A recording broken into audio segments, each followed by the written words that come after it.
ہمارے ساتھ معاملات کچھ ایسے ہو چکے ہیں کہ ہم نے غلطیوں میں کوتاہیوں میں اتنا قدم آگے بڑھایا ہے کہ ہمارے دل سے وہ جو گھنٹی ہے وہ اس طرح سے نہیں کھٹکتی جیسے کھٹکنی چاہیے. لیکن اللہ رب العزت نے رکھا ہے کہ جتنی بھی غلطی کر لو، جتنی بھی کوتاہی کر لو، میری بارگاہ میں توبہ کر لو، میں معاف کر دوں گا.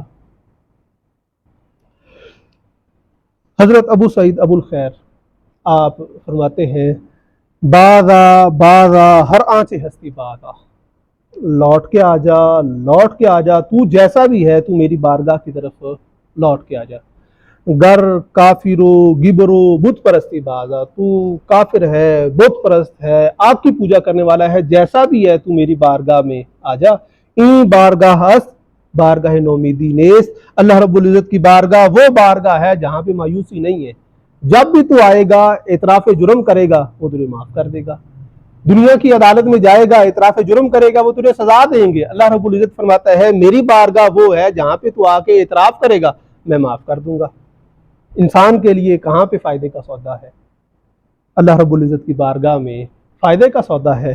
علامہ اقبال اسی وجہ سے تو فرماتے ہیں وہ ایک سجدہ جسے تو گراں سمجھتا ہے، ہزار سجدوں سے دیتا ہے نجات آدمی کو.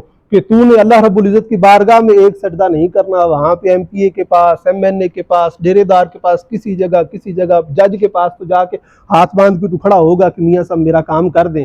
لیکن اللہ رب العزت کی بارگاہ میں تو عرض اور فریاد نہیں کرتا.